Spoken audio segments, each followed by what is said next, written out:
எல்லாரும் சொல்றவங்க ராகுவை போல் கொடுப்பவர் இல்லை. உண்மையா இல்லையா?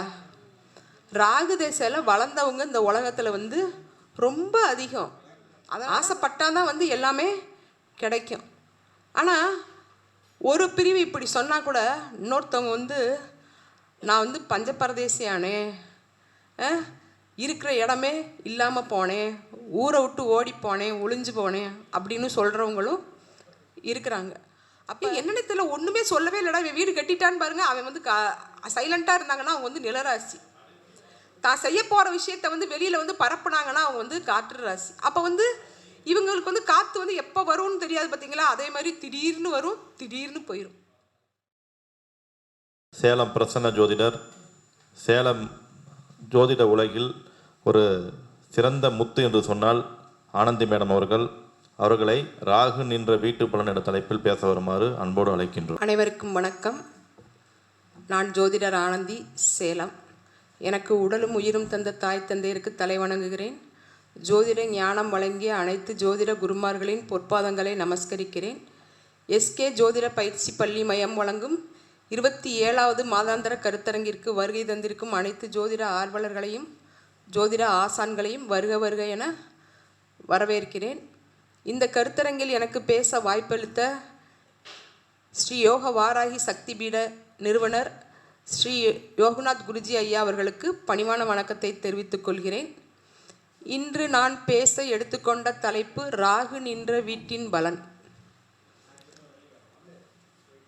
ஜோதிடத்தில் நிறையா விஷயங்களை பழமொழியை வச்சு தான் நம்ம நிர்ணயம் பண்ணுறோம். அப்படி பார்க்கும்போது எல்லாரும் சொல்கிறவங்க ராகுவை போல் கொடுப்பவர் இல்லை. உண்மையா இல்லையா? ராகு தேசையில் வளர்ந்தவங்க இந்த உலகத்தில் ரொம்ப அதிகம். அதனால தான் ராகுவை போல் கொடுப்பவர் இல்லைன்றதை சொல்லியிருக்கிறாங்க. ராகு என்னங்க கொடுப்பாரு? ஆசையை கொடுப்பார். ராகு என்ன கொடுப்பார்? ஆசையை கொடுப்பார். ஆசைப்படுறது தப்பாங்க. ஆசைப்பட்டாதானே நினச்சதை அடைய முடியும். இன்றைக்கி என்ன சொல்கிறாங்க? மேனிஃபெஸ்டேஷன். நீ என்னவாகணும்னு நினைக்கிறியோ அதை நீ அதுவாகவே ஆகுவாயின்னு சொல்கிறாங்கல்ல. அப்போ ஆசைப்படுறது தப்பா? தப்பு கிடையாது. ஆசைப்பட்டாதான் எல்லாமே கிடைக்கும். ஆனால் ஒரு பிரிவு இப்படி சொன்னால் கூட இன்னொருத்தவங்க நான் பஞ்சபரதேசியானே, இருக்கிற இடமே இல்லாமல் போனேன், ஊரை விட்டு ஓடி போனேன், ஒளிஞ்சு போனேன் அப்படின்னு சொல்கிறவங்களும் இருக்கிறாங்க. அப்போ 1-5-9 இருக்கிற ராகு அதாவது கேந்திர திரிகோணத்தில் இருக்கிற கிரகம் தீமை செய்யாதுன்னு ஜோதிடத்தில் ஒரு ரூல் இருக்குதுங்க. ரெண்டாவது உபஜயஸ்தானத்தில் இருக்கிற அசுப கிரகங்கள் தீமை செய்ய மாட்டாங்க, நன்மை செய்வாங்கன்னு ஒரு ரூல் இருக்குதுங்க. அதுவும் கரெக்டு தான். அடுத்து 6-8-12 அசுப கிரகங்கள் இருக்கிறது நல்லதுன்னு சொல்கிறாங்க. அப்போ எல்லா விதத்துலையும் நல்லதுன்னு தானே சொல்கிறாங்க. இப்போ என்னதான் செய்ய போகிறாரு நமக்கு ராகு? சரி, அதாவது ராகு எப்பயுமே அவருக்கு வீடு கிடையாதுங்க.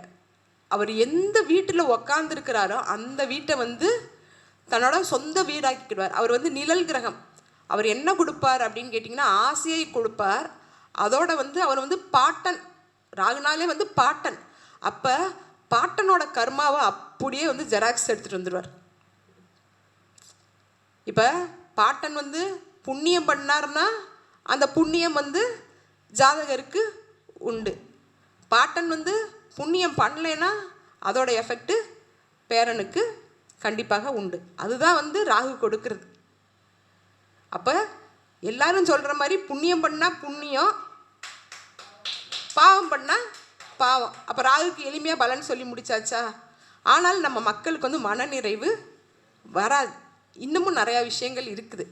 சரி, இப்போ ராகுவோட நட்சத்திரங்கள் அப்படின்னு நம்ம எடுத்துக்கிட்டோம்னா திருவாதிரை, சுவாதி, சதயம், இந்த 3 நட்சத்திரங்களும் அதாவது மிதுன ராசியில் இருக்குது, துலாம் ராசியில் இருக்குது, கும்ப ராசியில் இருக்குது. இது 3மே காற்று ராசிகளா?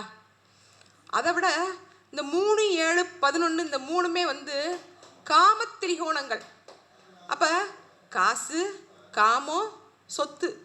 இந்த 3 விஷயங்கள் மட்டும்தான் வந்து உலகத்தை வந்து ஆளுது. இப்போ ராசி மண்டலத்தை வந்து நம்ம வந்து மேச மண்டலம், சிம்ம மண்டலம், தனுசு மண்டலம்னு வந்து பிரிச்சிருக்கிறோம். உங்கள் ஜாதகத்தில் ராகு வந்து மேச மண்டலத்தில் இருந்தால் கண்டிப்பாக உங்களுக்கு சொத்தால் ஒரு பிரச்சனை உண்டு. இதை வந்து சந்திக்காதவங்க உலகத்தில் கிடையவே கிடையாது. நீங்கள் இப்போ லைவில் பார்த்துட்டு இருக்கிறவங்களும் சரி, இப்போ நம்ம உள்ளே இருக்கிறவங்களும் சரி, கண்டிப்பாக மேச மண்டலத்தில் உங்களுக்கு ராகு இருந்தால் கண்டிப்பாக சொத்தால், டாக்குமெண்ட்டால், உடன் பிறந்தவங்களால், காமத்தால் கண்டிப்பாக பிரச்சனை உண்டு. சில பேர் சொல்லுவாங்க, ஐயோ பெண் சகவாசமாக எனக்கு அப்படியெல்லாம் ஒன்று கிடையவே கிடையாதும்பாங்க. ஒரு உதாரணம் நான் வந்து சொல்கிறேன். ஒரு டைம் வந்து ஒரு ரொம்ப க்ளோஸாக பழகினவங்க, அவங்க அவங்க வந்து தொழில் ரீதியாக வந்து அவருக்கு வந்து ஒரு ஃப்ரெண்டு வந்து கிடச்சிருக்குது. இவர் வந்து ஒரு ஃபோட்டோகிராஃபருங்க. அவருக்கு வந்து ஒரு பியூட்டிஷியன் வந்து பழக்கம் கிடச்சிருக்காங்க. அவங்க 2 பேருக்குமே வந்து நல்ல ஒரு நட்புங்க, நல்ல நட்பு, நல்லா புரிஞ்சுக்கணும், நல்ல நட்பு. அப்போ அவங்க ஜாதகம் வந்து நம்மக்கிட்ட வந்து பார்க்க வந்தப்போ நான் வந்து ஒரு விஷயம் வந்து சொன்னேன், உங்களுக்கு வந்து பெண்ணால் வந்து பிரச்சனை வர்றதுக்கு வாய்ப்பு இருக்குது அப்படின்னு வந்து சொன்னேன். அப்போ அவங்க ஒய்ஃப் அதுக்கு வந்து வாய்ப்பே கிடையவே கிடையாது, எங்கள் வீட்டுக்காருக்கு அந்த மாதிரி நடக்கவே நடக்காது. நான் வந்து தப்புன்னு சொல்லலை, ஆனால் பெண்ணால் வரும் அப்படின்ற விஷயத்த நான் வந்து சொன்னேன். அது நடந்து ஒரு 2-3 மாதத்துக்கு மேலேயே ஆயிடுச்சு. அந்த ஃபோட்டோகிராஃபர் வந்து அவருக்கு ஏதாவது கிளையண்ட் கிடச்சா அந்த மேக்கப்புக்கு அந்த லேடியை வந்து ஜாயின் பண்ணி விடுறாங்க. இவங்களுக்கு வந்து மேக்கப்புக்கு ஏதாவது கிளையண்ட்டு கிடச்சா அவங்களோட வெட்டிங்க்கு, அவங்க ஃபங்க்ஷனுக்கு இவரை வந்து ஃபோட்டோகிராஃபராக ஜாயின் பண்ணுறாங்க. அப்போ இவங்க தொழில் முறையில் வந்து ரிலேஷன்ஷிப்பு. அப்போ ஒரு நாள் வந்து அந்த மேக்கப் போடுற அந்த லேடிக்கு வந்து அவங்க ஹஸ்பண்டுக்கும் அவங்களுக்கும் தகராறு வந்து ஹஸ்பண்ட் வந்து ஒய்ஃபை போட்டு தள்ளிட்டார். இந்த ஃபோட்டோகிராஃபர் வந்து லாஸ்ட்டாக வந்து கால் பண்ணியிருக்கிறாரு அந்த லேடிக்கு. கால் பண்ண உடனே என்ன போலீஸ் வந்து விசாரணை வரும்போது லாஸ்ட்டாக கால் வந்தது இவர்கிட்ட தான் இருந்து வந்ததுன்னு இவரை பிடிச்சி வச்சுட்டாங்க. அதாவது ஒரு 3ன்றது உடனே காமோன்றது வந்து கிடையாது. அதாவது 8க்கு 8 தான் வந்து 3, எந்த விதத்தில் வேணாலும் வந்து வரலாம். அதேமாதிரி இப்போ துலாம்ன்ற சுவாதி வந்து என்ன சொல்கிறாரு அப்படின்னு கேட்டிங்கன்னா, அது வந்து தாம்பத்தியம் நடக்கிற இடம்.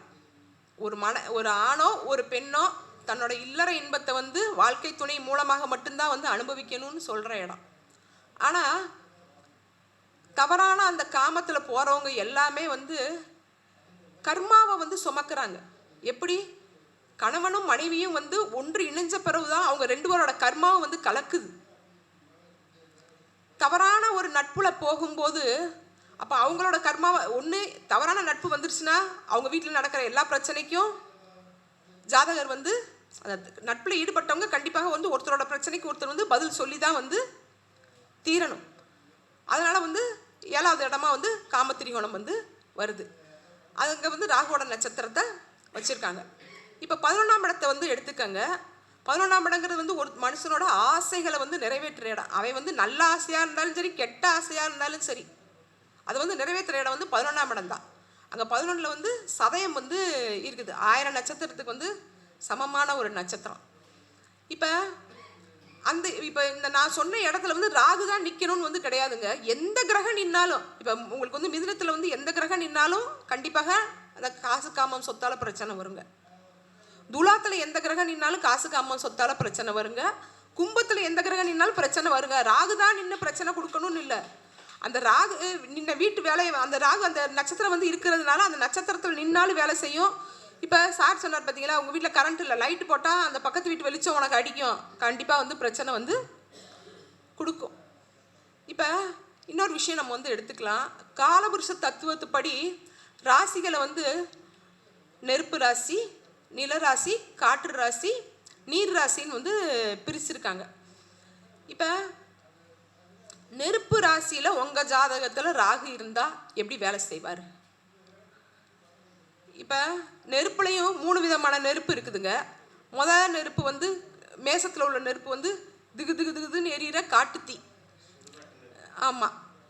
அதுக்கடுத்து வந்து சிம்மத்தில் உள்ள நெருப்பு என்னதுங்க, நம்ம வீட்டில் சமைக்கிற நெருப்பு. தனுசில் உள்ளது யாகம் பண்ணுறது, ஹோமம் பண்ணுறது, தீபத்தில் உள்ள நெருப்பு. அப்போ இந்த 3க்குமே வந்து வித்தியாசம் இருக்குதுங்க. இப்போ உங்கள் ஜாதகத்தில் வந்து நெருப்பு ராசியில் வந்து ராகு இருந்தால், நெருப்பு ராசியில் ராகு இருந்தால், அதாவது மேசத்துலேயோ சிம்மத்திலேயோ தனுசுலேயோ ராகு இருந்தால் கண்டிப்பாக வந்து நமக்கு வந்து அது நல்லது நடக்க போதா கெட்டது நடக்க போதான்னு நீங்கள் வந்து யூகிக்க முன்னர் நெருப்பு வந்து டகால்னு ஸ்பார்க்கு தான் டகடகடகடகடன்னு வந்து வேலையை முடிச்சுட்டு அமைதியாக போய் உட்காந்துரும். அப்போ நெருப்பு ராசிகளில் உங்களுக்கு ராகு இருந்தால், தீபம்னா கூட அந்த தீபத்தை நம்ம வந்து ஏற்றின அடுத்த நிமிஷம் வந்து நம்ம மனசில் வந்து ஒரு ஒரு ஒரு ஒரு தேஜஸ் வரும், ஒரு ப்ளஸர் வரும், நமக்கு வந்து ஒரு நிம்மதி வரும். அப்போ அந்த நெருப்பு வந்து தான் வேலையை வந்து கரெக்டாக வந்து செய்யும். அந்த நெருப்பு ராசிகளில் வந்து ராகு இருந்தால் திகு திகு திகு திகு திகுன்னு வந்து வேகமாக வந்து பிரச்சனையை கொடுத்து அதை வந்து எப்படி சரி பண்ணேன்னு தெரியாத அளவுக்கு வந்து முடிச்சு வச்சுட்டு போயிடும். இப்போ அவங்கவுங்க சொல்லுவாங்க, எனக்கு இந்த இடத்துல ராகு இருக்குது, அந்த இடத்துல ராகு இருக்குது, எனக்கு வந்து என்ன செய்யும்னு தெரியாமல் இருக்காங்க இல்லையா, அதை வந்து நம்ம வந்து கிளாசிஃபிகேஷன் பண்ணி காட்டுறோம். அதுக்கடுத்து நம்ம 12 பாவத்துக்கும் சொல்லுவோம், சொல்லாமல் போகிறது கிடையாது. அதுக்கடுத்து இப்போ நிலராசியில் ராகு இருக்குதுன்னு வச்சுக்கோங்க. அதாவது ரிஷபத்தில், கன்னியில், மகரத்தில், இந்த 3மே வந்து நிலராசிகள். இந்த நிலராசிகளில் ராகு இருக்குது. அப்போ அவர் என்ன செய்வார்? எல்லாரும் இந்த ராகு வந்து எனக்கு 6ஆம் இடத்துல இருக்குது, 8ஆம் இடத்துல இருக்குது, யோகத்தை செய்யும் செய்யும் செய்யும் சொன்னாங்க. அந்த ஜோசியக்காரருக்கு ஜோசியமே வந்து தெரியலைங்க. நானும் ராகு யோகத்தை கொடுப்பாருன்னு கதவெல்லாம் திறந்து வச்சுட்டேன், 4 பீரோல் வாங்கி வச்சுட்டேன். அவர் செய்வாரா செய்ய மாட்டாரான்னு 10 ஜோசியர்கிட்ட போயிடுவாங்க. 10வதுக்கு யூடியூப்பில் 10 கமெண்ட் போட்டுருவாங்க. சரி, தாமதமாக செய்வாருங்க. நிலம்ங்கிறது வந்துங்க ஸ்லோவாக அப்படியே மெதுவாக தன்னோட வேலையை வந்து செய்யும். நீங்கள் வந்து உங்களை வந்து இந்த பணத்தை கொடுத்தா நீ அதை கரெக்டாக ஹேண்டில் பண்ணுவியா அப்படின்னு உன்னைய சோதிச்சுட்டு வந்து கொடுக்கும். நிலராசி எப்பயுமே வந்து மெதுவாக ஸ்லோவாக வேலை செய்யும். நிலராசிகளில் ராகு இருந்தால் காலதாமதமாக அந்த ஜாதகத்தில் அந்த யோகமான நிலையில் ராகு இருந்தால் கண்டிப்பாக யோக பலன் உண்டு தான். அதுக்கு அடுத்ததாக நம்ம காற்று ராசிக்கு வருவோம். காற்று என்ன செய்யும்? திடீர்னு வரும், திடீர்னு போகும். அது எப்போ வரும் எப்போ காற்று வந்து மழையே கொண்டு போயிடும்னு சொல்லுவாங்க. காற்று வந்து அப்படியே புழுதி காற்றா வந்து கிளம்புற காற்றும் வந்து இருக்குது, இதமான வீசுகிற தென்றல் காற்றும் இருக்குது, பேய் காற்றும் இருக்குது. அப்போ இதுலேயுமே வந்து 3 விதமான வித்தியாசங்கள் வந்து இருக்குது. காற்று ராசியில் எந்த கிரகம் இருந்தாலும் சரி, ராகுன்னு மட்டும் கிடையாது, எந்த கிரகம் இருந்தாலும் சரி, அவங்க வந்து தன்னை பற்றிய பெருமை பேசினாங்கன்னா சோழி முடிஞ்சு நான் வீடு கட்ட போறேன்னு சொன்னாங்கன்னா அவங்க அந்த ஜென்மத்தில் கெட்டவே மாட்டாங்க. என்னென்ன தெரியல, ஒன்றுமே சொல்லவே இல்லைடா இவன் வீடு கட்டிட்டான்னு பாருங்க, அவன் வந்து சைலண்ட்டாக இருந்தாங்கன்னா அவங்க வந்து நிலராசி. தான் செய்ய போகிற விஷயத்த வந்து வெளியில் வந்து பரப்புனாங்கன்னா அவங்க வந்து காற்று ராசி. அப்போ வந்து இவங்களுக்கு வந்து காற்று வந்து எப்போ வரும்னு தெரியாது பார்த்தீங்களா, அதே மாதிரி திடீர்னு வரும், திடீர்னு போயிடும். வந்த செல்வம் வாசல் வழியே வந்த வழியே போயிடுச்சுன்னு சொல்லுவாங்க பார்த்தீங்களா, நிலைச்சிருக்கிற செல்வமாக வந்து அது வந்து இருக்காது. இந்த ராகு கொடுக்கக்கூடிய யோகம் வந்து திடீர்னு வரும். தசையோட ஆரம்பத்தில் கொடுத்துட்டு தசையோட முடிவில் கூட முடிச்சுட்டு போயிடும், முடிச்சு விட்டுரும். அதுக்கடுத்து நீர் ராசியில் ராகு இருந்தா நீர் என்னங்க செய்யும்? ஆக்கவும் செய்யும், அழிக்கவும் செய்யும். நீர் ராசியில் ராகு இருந்தால் உயரும். கண்டிப்பாக அந்த திசை வந்து அவங்களுக்கு வந்து ஆரம்பிக்கும் போது கண்டிப்பாக வந்து உயருவாங்க. அந்த திசை முடியறதுக்குள்ள அவங்கள அழிக்காமல் போகவே போகாது. சார் அந்த கருத்தை வந்து அவர் வந்து நாங்கள் பேசிக்கிட்டு இருந்தோம். இப்போ ரவிச்சந்திரன் சார் வந்து அந்த கருத்தை வந்து ஏற்றுக்கிட்டார். அவரே அதாவது நான் வந்து ராகு திசையில் சம்பாதிச்சது பூரா வந்து போயிடுச்சின்னு வந்து சொன்னார். அவருக்கு வந்து நான் கேட்டேன் எந்த இடத்துல ராகு இருக்குன்றதை நான் வந்து கேட்டேன். நீருங்கிறது வந்து என்னங்க, ஒருத்தனை வந்து வெள்ளம் வந்துச்சுன்னா அழிச்சிட்டு போயிடுது. நீரால் தான் விவசாயம் பண்ணுறோம், தண்ணி குடித்தாதான் நம்ம வந்து ஜீவிக்க முடியுது, தண்ணி குடித்தாதான் நம்ம வந்து வாழ முடியுது. அப்போ வந்து காற்றுக்கு வந்து நீருக்கு வந்து வாழ வைக்கவும் முடியும், வீழ வைக்கவும் முடியும். இப்படி வந்து பகுத்தாஞ்சி வந்து நம்ம வந்து பார்க்கணும். அப்போ ஆதிபத்தியத்தை எங்கே கொண்டு போய் வைக்க, காரகத்துவத்தை எங்கே கொண்டு போய் விட? அடுத்த கேள்வி நம்ம ஆளுங்க கமெண்ட் போடுவாங்கல்ல, அப்போ ஆதிபத்தியம் வேலை செய்யாதா?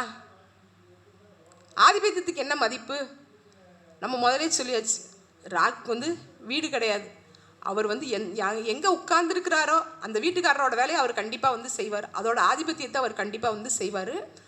அதுலேயும் வந்து இப்போ திரிகோணத்தில் வந்து ராகு இருந்தார்னா, நான் சொல்கிறேன் 12 பாவகத்துக்கும் சொல்கிறேன், ஆனால் கூட அவர் வந்து ஒரு 5 குடையவனோட சாரத்தையோ ஒரு 9 குடையவனோட சாரத்தையோ பெற்றால் கண்டிப்பாக அவர் வந்து நன்மையை கண்டிப்பாக வந்து செய்வார், செய்யாமல் போகவே மாட்டார்.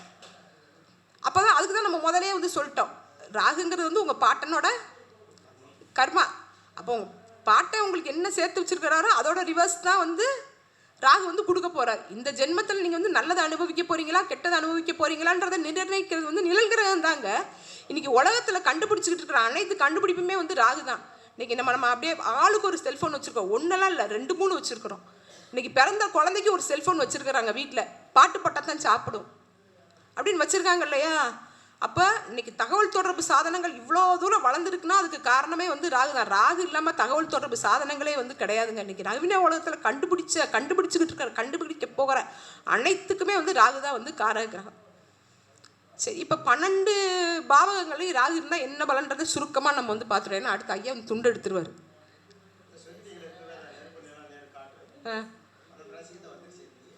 12 ராசிக்கு வந்துடுச்சு. இப்போ ஆதிபத்தியம்ன்ற விஷயத்த நம்ம மக்கள் கேட்பாங்க. சரி, இப்போ உங்கள் ஜாதகத்தில் உங்களுக்கு லக்னத்தில் ராகு இருந்தால் எப்பயுமே வந்து ராகுங்கிறது வந்து ஆசை. எனக்கு புகழ் வேணும், கௌரவம் வேணும், அந்தஸ்து வேணும் அப்படின்னு ஆசைப்படும். அந்த புகழ் அந்தஸ்து கௌரவம் உனக்கு கிடைக்கக்கூடிய தகுதி இருக்கா இல்லையா அப்படின்றத வந்து அது ராகு பார்க்காது.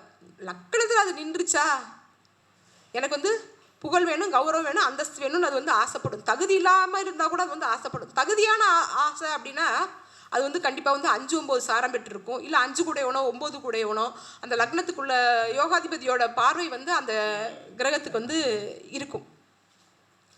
இப்படி நம்ம வந்து எந்த விஷயத்தையுமே வந்து நம்ம வந்து உள்ளார்ந்த விஷயங்களை வந்து நம்ம வந்து பார்க்கணும். அதேமாதிரி லக்னத்தில் ராகு இருந்தால் அவங்களோட எண்ணங்கள் வந்து பிரம்மாண்டமாக இருக்கும்.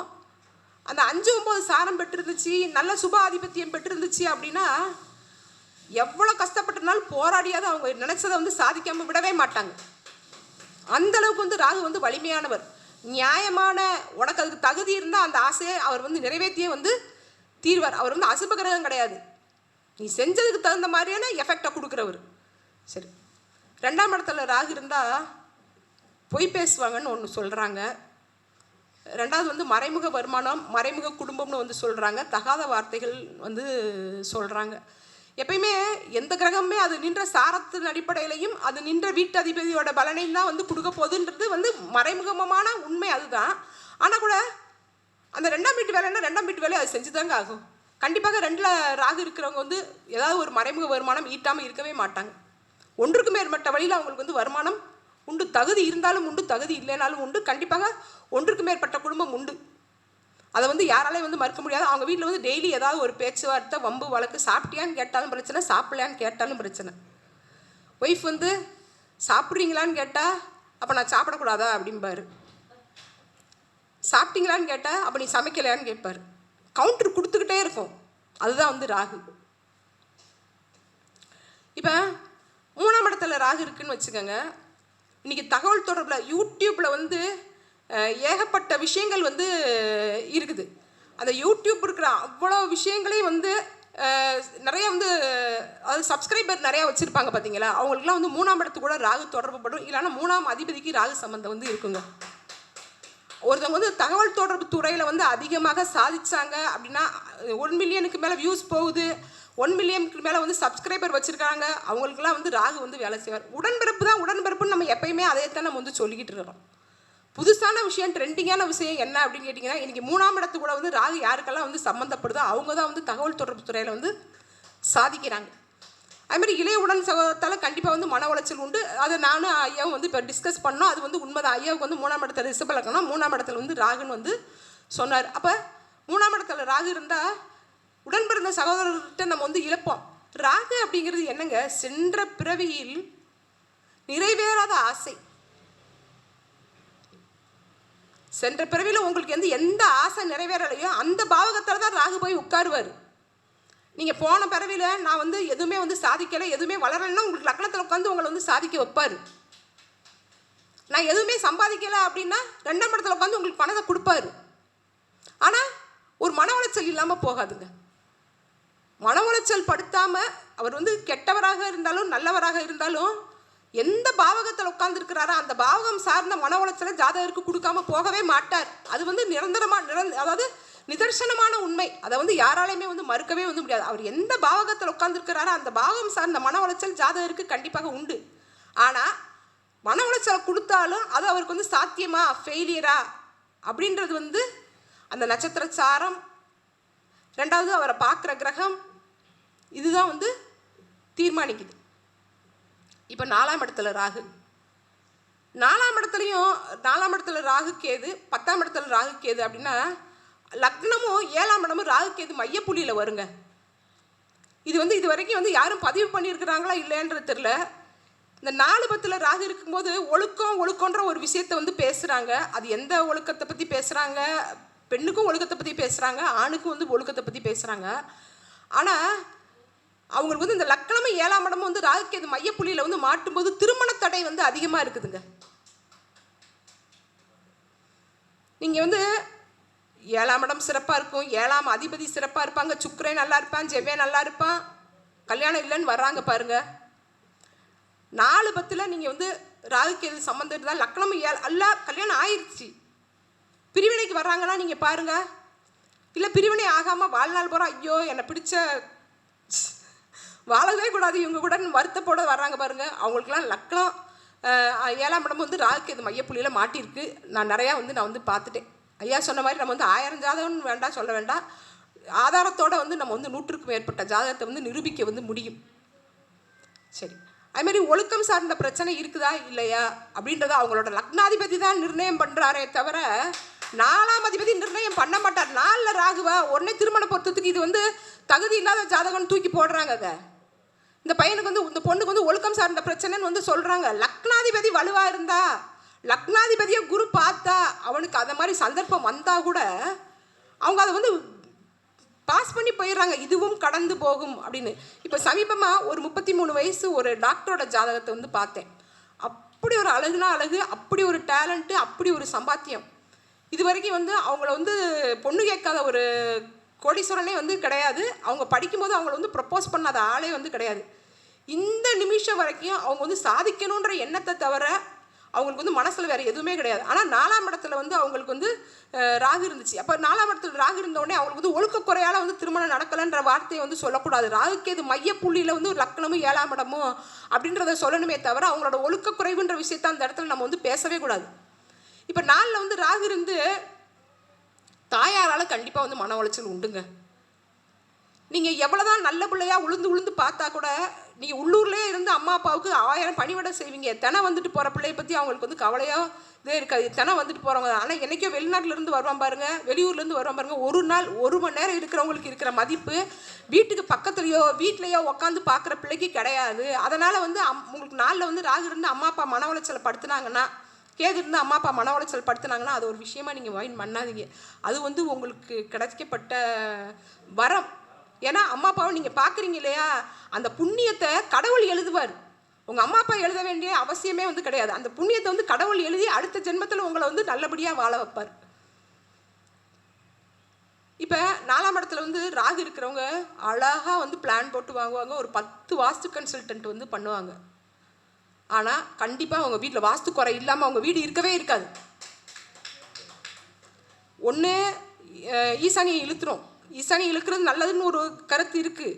ஆனால் கூட ஏதாவது ஒரு குற்றம் வந்து அந்த வீட்டில் வாஸ்து குற்றம் இல்லாத ஒரு வீடோ வாஸ்து குற்றம் இல்லாத ஒரு மனையோ அவங்களுக்கு வந்து அமையாது.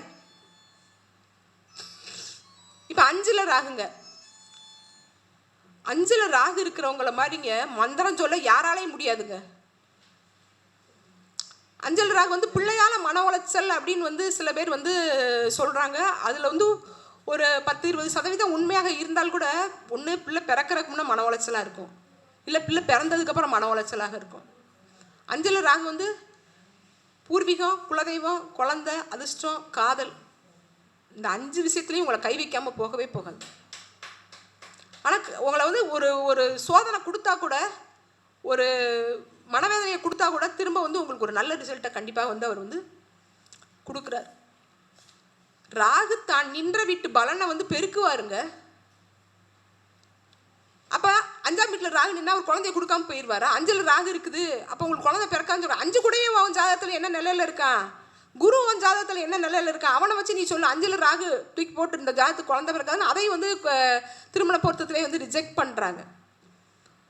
சரி, இப்போ 6ல் வந்து ராகு, உபஜயஸ்தானத்தில் ராகு இருக்கிறது நல்லது அப்படின்னு தான் எல்லாருமே வந்து சொல்கிறாங்க. ஆனால் 6ல் இருக்கிற ராகு வந்து எதிரியை வெல்லக்கூடிய வலிமையை நிச்சயமாக வந்து கொடுக்குறாருங்க. அதுக்கு வந்து மாற்றுக்கட்டே இருக்காது. என்னோட ஜாதகத்தில் வந்து எனக்கு வந்து 6ல் ராகு இருக்குது. எவ்வளோ பெரிய பிரச்சனைகளை நான் வந்து நிறையா வந்து ஃபேஸ் பண்ணியிருக்கிறேன். இப்போ தான் வந்து ஒரு 5-6 வருஷமாக தான் வந்து அதாவது யூடியூப்கள் வந்து ரொம்ப பிரபலமாகிக்கிட்டு வருது. ஆனால் வந்து நான் வந்து எழுத்துத்துறையில் வந்து முதல்ல வந்ததுனால என்னை கூப்பிட்டு வந்து நிறைய பேர் வந்து மிரட்டியிருக்காங்க. இதை நீங்கள் எதுக்கு எழுதுனீங்க, எப்படி எழுதுனீங்க அப்படின்லாம் நிறைய பேர் வந்து மிரட்டியிருக்காங்க. எனக்கு வந்து 6ல் ராகு, எவ்வளோ பெரிய எதிரி வந்தால் கூட அவன் வந்து கதவை தட்டும்போது இருக்கிற வேகம் நம்மகிட்ட பேசிட்டு போகும்போது இருக்காது. ஏன்னா அந்த ராகு வந்து அவ்வளோ புத்திசாலித்தனமாக அவங்கள வந்து ஹேண்டில் பண்ணிடும். நானும் என்ன தெரியுமா சொல்லிடுவேன், நீங்கள் ஏன் அதை எழுதுனீங்கன்னு கேட்டால் அடுத்த டைம் நான் இதை எழுதுறதுக்கு முன்னே உங்களுக்கு ஃபோன் பண்ணி கேட்டு எழுதுறேன்ருவேன். அவனை போய் நான் எழுதுனா உனக்கு என்னடா அப்படின்னு கேட்டால் பிரச்சனை வந்து பெருசாகும். அடுத்த தடவை நம்ம அவனை பற்றி எழுதுனா கூட வந்து கேட்க மாட்டான். அதே மாதிரி அரசியலில் நிற்கிறவங்களுக்கு 6ஆம் இடத்துல ராகு தொடர்பு கொண்டால், 6ஆம் அதிபதி ராகு சாரம் பெற்றால், அவங்க வந்து அரசியலுக்கே தகுதி இல்லாத ஆளுகளாக இருந்தால் கூட கண்டிப்பாக வந்து அரசியல் வெற்றி ஏதாவது ஒரு பதவியில் வந்து இருக்கிறாங்க. நான் நிறையா பார்த்துருக்கேன். 6ஆம் இடம் நோயை கொடுக்குமா? கண்டிப்பாக கொடுக்குங்க. 6ஆம் இடத்துல இருக்கிற ராகு வந்து எதிரியை வெல்ற வெற்றியை மட்டும்தான் கொடுப்பாரு, நோயை வெல்ற வெற்றியை கொடுக்கவே கிடையாது. அவர் இனம் புரியாத நோய். நான்லாம் வந்து சின்ன வயசில் வந்து நிறையா வந்து பட்டிருக்கிறேன். எனக்கே எங்கள் அம்மா வந்து சொல்லுவாங்க, நான் வந்து எனக்கு வந்து புதன் வந்து ராகு சாரங்க. எங்கள் அம்மா வந்து சொல்லுவாங்க, வீசிங் ப்ராப்ளம் வந்து இருந்துச்சு. பிறக்கும்போது வந்து 7 வருஷமோ இல்லை 9 வருஷமோ வந்து புதன் தசை. எங்கள் அம்மா சொல்லுவாங்க, நாங்கள் வந்து ஒரு எத்தனை டாக்டருக்கு பார்த்துருப்போம், அந்த வீசிங்க்கு வந்து ஒரு டாக்டர் கூட வந்து வீசிங் சாதாரண வீசிங்கிறத கண்டுபிடிச்சாச்சு. ஆனால் அதுக்கு வந்து மருந்தை வந்து எந்த டாக்டர்கிட்ட போனாலும் வந்து கேட்கவே இல்லை. கட்டுப்படாத நோய் வந்து கண்டிப்பாக வந்து 6ல் வந்து ராகு இருந்தால் கண்டிப்பாக வந்து உண்டு. கடைசி எங்கள் அம்மா சொல்லுவாங்க, உனக்கு வந்து ஒரு கோயிலில் போய் நான் வந்து பிரார்த்தனை வச்சேன், அந்த பிரார்த்தனைக்கு அப்புறம்தான் அது அதாவே போயிடுச்சு, எந்த மருந்துமே வந்து வேலை செய்யலை, அது அதாவே வந்த வழியில் அதாவே வந்து போயிடுச்சின்னு வந்து சொல்லுவாங்க. 6ஆம் இடத்துல ராகு இருந்தால் கடன் உண்டா? கண்டிப்பாக கடன் உண்டு. கடன் வந்து பெருசாகும். அப்போ 6ல் வந்து ராகு இருக்கிறது நல்லது. 6ஆம் இடம் வந்து கெட்டவன் கிட்டிடும் ராஜயோகம்லாம் வந்து கிடையாது. எதிரியை வெல்லக்கூடிய வலிமை வந்து உண்டு, புத்தி சாதுரியம் உண்டு, எந்த பிரச்சனையை எப்படி ஹேண்டில் பண்ணணுன்றது வந்து உண்டு. 2வது வந்து அதை வந்து எந்த ஒரு பிரச்சனையாக இருந்தாலும் வந்து அவங்களுக்கு வந்து ராகு வலிமையாக இருக்கிறவங்களுக்கு வந்து நோய்க்கும் பாருங்கள் பேய்க்கும் பாருங்கன்னு ஒரு இது வந்து சொல்லுவாங்க. அவங்க வந்து எந்த விதத்தில் நமக்கு வந்து சாதகம் இல்லையோ அந்த சாதகமான விஷயத்தை நோக்கி வந்து போயிடுறாங்க. அதுதான் வந்து அவங்க வந்து வெற்றிக்கு வந்து காரணம். அப்போ ஒரு இடத்துல வந்து சித்தா பார்க்கலாமா, ஆயுர்வேதம் பார்க்கலாமா, எந்த விஷயம் அவங்களுக்கு வந்து சாதகம் அப்படின்றத அவங்களோட லக்னாதிபதியை வச்சு நம்ம வந்து தெரிஞ்சு நம்ம வந்து அதுக்கு தகுந்த மாதிரியான ட்ரீட்மெண்ட் வந்து பண்ணணும். இப்போ 7ல் இருக்கிற ராகு கலப்பு திருமணம் அப்படின்னு ஒரு விஷயம் வந்து சொல்கிறாங்க. நண்பர்கள், தொழில் கூட்டாளிகள், வாடிக்கையாளர்கள், வாழ்க்கை துணை, இப்படி வந்து 4-5 விஷயங்கள் வந்து சொல்கிறாங்க இல்லையா. இந்த எல்லா விஷயத்தையும் வந்து கண்டிப்பாக வந்து கொடுக்கும். இந்த எல்லா விஷயத்தாலையும் பிரச்சனையும் கொடுக்கும். ஏன்னா 7ஆம் இடங்கிறது வந்து காமத்திரிகோணம். சமுதாயத்தில் வந்து யாரோடலாம் நம்ம வந்து பழகிறோமோ அதெல்லாம் வந்து 7ஆம் இடம். அப்போ வந்து நல்லவன் யார் கெட்டவன் யார் அப்படின்னு வந்து ஐடென்டிஃபிகேஷன் வந்து 7ஆம் இடத்துல உள்ள ராகுக்கு தெரியாது. ஏன் அப்படின்னு கேட்டிங்கன்னா பேராசை. எதையாவது நம்ம வந்து சாதித்து எப்படியாவது நம்ம வந்து முன்னுக்கு வரணும், எதனாலும் சாதித்து எப்படினாலும் குறுக்கோளினாலும் நம்ம வந்து முன்னுக்கு வரணும் அப்படின்ற ஒரு மென்டாலிட்டி வந்து அந்த ராகு வந்து கொடுக்கும். அப்போ தவறான ஒரு நட்பு உடையில போய் அவங்களே வந்து சிக்குவாங்க. தவறான ஒரு நண்பன்கிட்ட போய் அவனே போய் மாட்டுவாங்க. இப்போ உண்மையிலே 7 கூடையவன் வந்து நல்ல சாரத்தில் இருந்தால் மாட்டினா திருப்ப வந்துடுவான். நல்ல சாரத்தில் இல்லைன்னா மாட்டினவன் தான், கதம் தான். இப்போ 8ஆம் இடத்துல ராகு வந்து விபரீத ராஜயோகமா?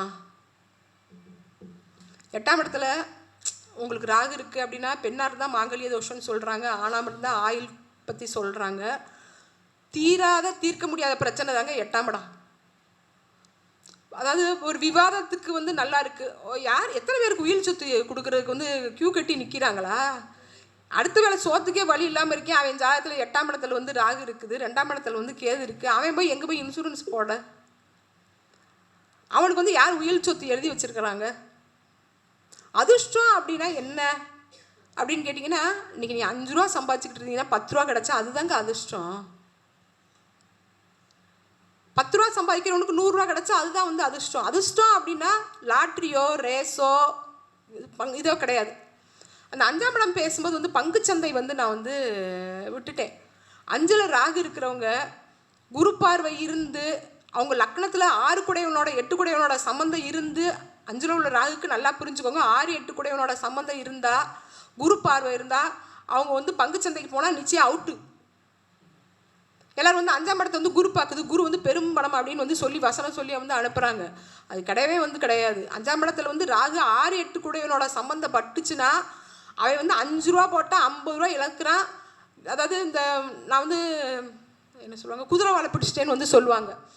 அது மாதிரி உள்ளே போய் விழுந்துட்டு அவங்களுக்கு அதுலேருந்து மீண்டு வர தெரிய மாட்டேங்குது. அந்த மாதிரி ஒரு பிரச்சனையை வந்து 5ஆம் இடத்துல ராகு இருந்து பங்கு சந்தைக்கு போகிறவங்க சுப ஆதிபத்தியம் பெற்றிருந்தால் இருக்கிறாங்க.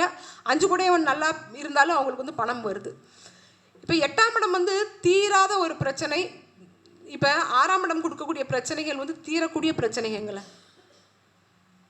8ஆம் இடம் கொடுக்கக்கூடிய பிரச்சனைகள் வந்து தீராத பிரச்சனைகள், விபத்து. இதுக்கு வந்து இந்த செவ்வாய் சம்மந்தப்பட்டது, சனி செவ்வாய் 2 சேர்ந்து சம்மந்தப்பட்டது 8ஆம் இடத்துல அப்படின்னா ஆளை வந்து காலி பண்ணிடுது. இந்த வார்த்தையை நம்ம வந்து சொல்லக்கூடாது, பயங்காட்டக்கூடாது. ஆனால் 8ல் எனக்கு ராகு, 8ல் ராகு வந்து கெட்டவன் கெட்டில் கிட்டு ராஜயோகம்லாம் வந்து கிடையவே கிடையாது. உயிர் சொத்து கிடைக்குமா, அதிர்ஷ்ட பணம் கிடைக்குமா அப்படின்னா, உனக்கு உயிர் சொத்து கொடுக்கறதுக்கு முதல்ல ஆள் இருக்கான்றதை முதல்ல பாரு. உனக்கு வந்து கிடைக்கக்கூடிய சோர்ஸ் இருக்கணும்ல. சோர்ஸ் இல்லாத ஒரு விஷயத்துக்கு நம்ம வந்து ஆசைப்பட முடியாது இல்லையா? 9ஆம் இடத்துல ராகு கண்டிப்பாகங்க ஒன்றுக்கு மேற்பட்ட தாரத்தை வந்து தந்தைக்கு கொடுக்குது.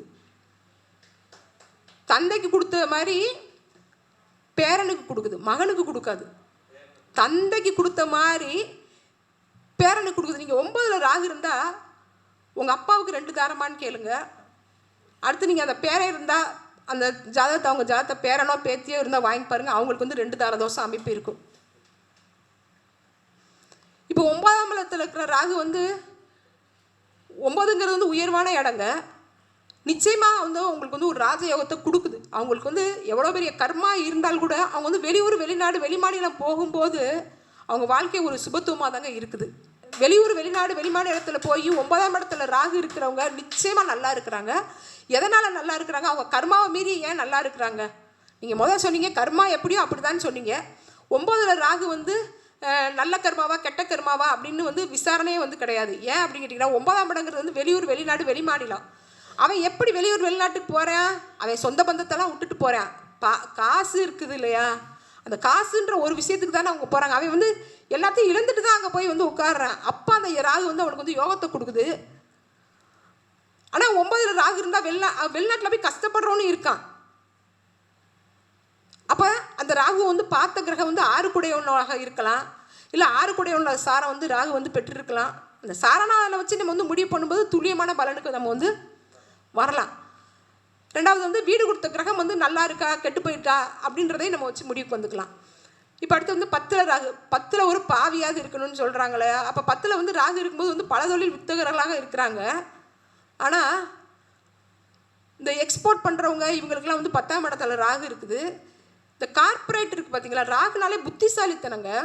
இந்த கார்ப்பரேட் நிறுவனம் வச்சுருக்காங்க பார்த்தீங்களா, அவங்களுக்கு எல்லாருக்குமே வந்து 10ஆம் இடத்து கூட வந்து ராகு கனெக்ட் ஆகுது. 10ஆம் அதிபதியும் ராகுவும் சேர்ந்து இருக்குது, இல்லை 10ஆம் அதிபதி ராகு சாரத்தில் இருக்குது, இல்லை 10ஆம் அதாவது 10ஆம் அதிபதிக்கு வந்து வீடு கொடுத்துருக்கிற கிரகம் இருக்குது பார்த்தீங்களா, அந்த கிரகம் வந்து ராகு கூட சம்மந்தப்படுது. அவங்களுக்கு கண்டிப்பாக வந்து இந்த கார்ப்பரேட்லாம் வந்து அவங்க காசில் வந்து எதுவுமே செய்ய மாட்டாங்க. பங்குன்னு போட்டு ஊரில் இருக்கிற அத்தனை பேர் காசையும் வசூல் பண்ணி விட்டு அது வந்து ராஜாவாக கெத்தாக ஏறி உட்காந்துருது. அவங்களாம் வந்து அந்த 1 லட்ச ரூபா பணம் கொடுத்தா நான் வந்து 2 லட்ச ரூபாயா 3 மாதத்தில் திருப்பி தரேன் அப்படிலாம் சொல்கிறவங்க இருக்காங்க இல்லையா, அவங்களுக்குலாம் வந்து 10ஆம் இடத்து கூட வந்து ராகு வந்து கனெக்ட் ஆகுது. அதுமாதிரி 11ஆம் இடமான ராகு அது வந்து ஆசைகளை வந்து நிறைவேற்றுற இடம். ஏதாவது முதல்ல வந்து சோதனையை கொடுத்தா கூட, ஒரு வேதனையை கொடுத்தா கூட கண்டிப்பாக ஒரு மூத்த சகோதரன் சித்தப்பா இல்லை அவனோட சுய உழைப்பு இல்லை இளைய மனைவி மூலமாக ஒருத்தர் ஜாதகம் நான் வந்து பார்த்தேங்க. அதாவது உங்களுக்கு வந்து 2வது கல்யாணம் ஆனதுக்கப்புறம் யோகம் வரும்னு வந்து சொல்லியிருக்கிறாங்க. 7 வந்து 11 ராகு கூட வந்து சேர்ந்துருந்துச்சு. அவர் வந்து கல்யாணம் ஆகி 15 வருஷம் கழித்து முதல் ஒய்ஃப் வந்து இறந்து போய் அப்போ வந்து முதல் ஒய்ஃப் இருக்கும்போது அவர் வந்து ரொம்ப கஷ்டப்பட்டுருக்கிறாரு. 2வது கல்யாணம் ஆனதுக்கப்புறம் அந்தம்மா வந்து சாதாரண குடும்பத்தில் வந்தவங்க தான். அவங்களும் முதல் கல்யாணத்தில் விவாகரத்து பெற்றாங்க. ஆனால் 2வது கல்யாணம் பண்ணதுக்கப்புறம் அவங்க வாழ்க்கை வந்து பல மடங்கு வந்து உயர்ந்துச்சு. எல்லாமே வந்து அவங்களோட ஜாதக ரீதியாக அந்த கிரக சேர்க்கையை சேர்த்து தான் நம்ம வந்து பலன் சொல்லணும். அதே மாதிரி இப்போ விரயத்தில் வந்து ராகு சார் வாங்க செல்வமணி சார். இப்போ 12 இருக்கிற ராகு வந்து விரயத்தை வந்து அதிகப்படுத்தும். அப்போ வந்து நம்ம அது வந்து சாரம் வந்து பெற்றிருந்துச்சுன்னா சுப விரயம், அசுப விரயம் பெற்றிருந்துச்சுன்னா அசுப விரயம்னு வந்து நம்ம வந்து வச்சுக்கலாம். ஆனால் 12 ராகு இருக்கிறவங்க நீ வந்து நல்லா சம்பாதிச்சாலும் கவலைப்பட மாட்டாங்க, சம்பாதிக்கலைனாலும் கவலைப்பட மாட்டாங்க. அடுத்த செகண்ட் நிம்மதியாக தூக்கிடுவாங்க. அவங்க மனசில் வந்து துக்கமே இருக்காது, பாரமே இருக்காது. நடக்கிறது எது வந்தாலும் பரவாயில்ல, நான் பார்த்துக்கிறேன் அப்படிங்கும் ராகு. ஆனால் 12 ராகு இருக்கிறவங்க நிறைய பேர் வந்து உள்நாட்டில் இருக்கிறாங்க, வெளிநாட்டுக்கு போகாமல். ஆனால் அவங்க பிள்ளைங்கள மூலமாக எதன் மூலமாக அவங்களுக்கு வெளிநாட்டு வருமானமாவது வந்து கிடைக்கிது. இது மாதிரி நம்ம வந்து ஒவ்வொரு விஷயத்தையும் நம்ம வந்து பகுத்தாஞ்சி வந்து பார்க்கும்போது நிறையா விஷயங்கள் நம்மளால் வந்து சொல்ல முடியும். எனக்கு தெரிஞ்ச பலன்களை வந்து சொல்லியிருக்கிறேன். இவ்வளோ நேரம் பொறுமையாக கேட்டதுக்கு ரொம்ப நன்றி. Thank you so much. இன்றைய சிறப்பு அழைப்பாளராக வந்து ராகு நின்ற வீட்டின் பலன் பற்றி எல்லோருக்கும் மிக அற்புதமான தகவல் தந்த திருமதி ஆனந்தி மேடம் அவர்களுக்கு சூரியன் சுந்தரராஜன் ஐயாவும் துரைசாமி ஐயா அவர்களும் சிறப்பு மரியாதை செய்வார்கள்.